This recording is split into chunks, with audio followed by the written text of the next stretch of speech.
Carl had obviously been out for a really big night, and it was so cold that we couldn't really see anything because Carl's head was steaming so much. I'm Johnny Vaughan for Radio X, back at the Big Breakfast House for the first time in 19 years. The other side has transformed really dramatically, but this side quite similar. Why I remember having a cigarette there with Mike Reed. Nice to see a couple of sheds that have remained. There's it's not my shed, but it's nonetheless a shed, which is significant. I tell you what is really good that I remember here. There is a canal beyond that wall, and we used to put cars on the other side of the canal that had the loudest possible car stereos imaginable, car hi-fis. And then over here, we'd have decibelometer or whatever it is, I don't know what they're called, one of those things that measures sound over here. And we had one guy turn up here and we had to get him off the show because his nickname was the Terminator. Yeah, his nickname was the Terminator. And he had his car there and we always played Glamour Kid. We asked why Glamour Kid, he'd go, come on, Glamour Kid. This guy was called the Terminator, and then we were told we couldn't have him on the show because the reason he's called the Terminator is because he once fired up his car stereo at a zebra crossing and killed a pensioner. I shouldn't even laugh. And a pensioner died of a heart attack because of the bass that kicked in. But far from being like ashamed of the fact, he actually had the Terminator. He actually traded off it, which seems insane now. Anyway, let's have a look at the house.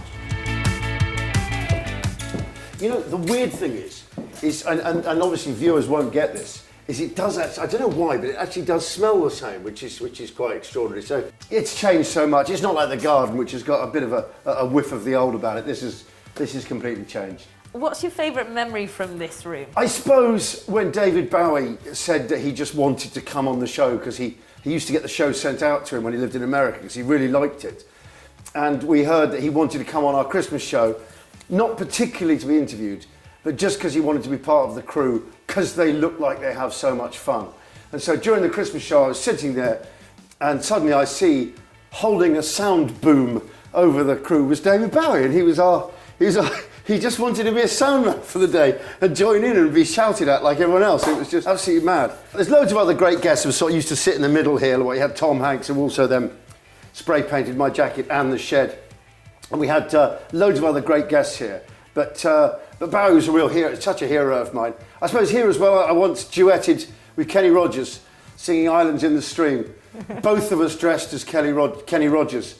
Because at the time I was really fussy about going bald and I didn't want to wear the Dolly Parton wig, which would have knackered it for the rest of the show. I know it seems pathetic now. Tell me about here then, Johnny. Well, just here has changed immeasurably. There was the staircase coming down here, and this is where we always used to do the Friday song. On a Friday we used to always finish up with Wakey, Wakey, Wakey, Rise and Shine.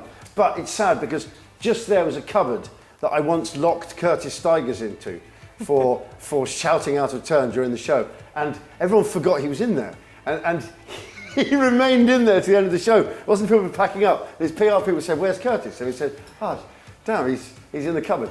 But also here, one morning while waiting around, I had the privilege of listening to Engelbert Humperdinck. Just me, Engelbert Humperdinck, and Harry, the piano player, and he sang "The Shadow of Your Smile" for us one Friday morning when everyone was packed up and I was waiting to film an interview with him that was for the next week. And I remember he sang here, and it was still one of the most amazing moments. I wasn't even a big fan. I mean, I'm still, but he's just to sit here with like a Vegas icon. Yeah. And he sang it. He would have sang it. The piano would have been about where I am. Stairs came down. The owners knocked him down. Too many stairs. And then Zig and Zag used to do stuff here. Right. After they moved from the bathroom upstairs, and this was the kitchen, which just over here, which really was our where the family of the week kind of lived.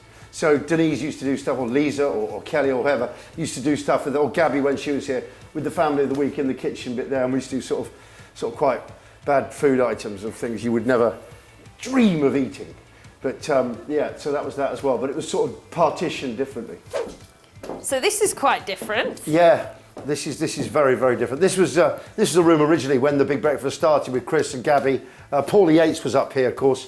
But this is also where they always did all the bed-bound interviews. And then later on, Denise always did her fashion items up here. And then Vanessa Feltz came up here and she did all the interviews up here. But this, as far as I was concerned, was quite a no-go zone. This is where they got a bit serious in the second hour. And they didn't particularly want me hanging around, chipping in with my rather sort of manly comments. But what we used to play up here, which was great, which was when they were holding, because it was often quite serious interviews up here. It got quite, you know, they had quite a big nose up here. Like I remember Eminem being on the bed up here or whatever. And they came up here because they wanted a serious interview. They didn't want to muck around downstairs. And we had all the cameramen there holding their cameras. And what we used to do, we used to nose them up. So we'd try and get behind, if we weren't working, we used to try and get behind a cameraman and just go, and just exhale with our nose, which of course now you can't do because of social distancing. It would be considered shocking. It would be considered murderous. But we used to just exhale, just very softly down the cameraman's back, just to see if they'd get any judder like that. And then we could see it on the monitors, and we found it really funny. But I used to love coming up to watch it. It's when I used to be able to take time out, have a coffee, nose people up and watch the show.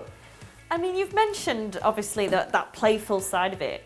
The fact that the TV show was broadcasting from a real house, do you think that really made its success in a way? I mean, obviously all of you presenters did, but you know, do you think it aided? I think it really did. I think it really did. I think that sometimes television studios, which I used sort of subsequently and I'd been in before, they're much more about the convenience of cameras. And there's always that sort of moat between the audience, big moat for cameras, and then you've got presenters. But it was just so integral, you know, the sort of, the cameramen were absolutely brilliant. They're all still working today, they're a fantastic mob. And the soundmen just got used to working in and around people much more. So you almost lost that awareness of being on telly. And this is sort of before Big Brother and sort of house-based reality shows. Yeah, it's like a sort of Good Morning Britain mixed with a kind of in the Big Brother house, if you like. And so you've seen how people become much more themselves in a reality show. It was almost like that, you know, it really was. How about your own interest? Do you have no interest in maybe purchasing the property? Do you know something? I love the property. One, it's a bit pricey. Two, it's now got a football stadium next door to it, which is not the club I particularly follow, West Ham. I'm a Chelsea fan. I mean, it's very handy if I think would suit West Ham fan. But also, it's for me, a little bit hard to get to the West End from here. It's a little bit backstreety. I'm just south of the river, I can just whip. But what a beautiful house. If I could afford it, if I was a West Ham fan, and if I worked nearby, boom, I'd get it straight away. Well, as you can see, it's absolutely down here in the garden, but that's in the spirit of the thing. There is one of my favourite memories. That gazebo, Deep Purple, played there one morning. I remember opening the show saying, "Good morning, welcome to the Big Breakfast. Would you please welcome Deep Purple?" And what they did was they set fire to this really crap wooden boat that would then create smoke on the canal water. Yeah? So they could come off the smoke, yeah? Smoke on the water.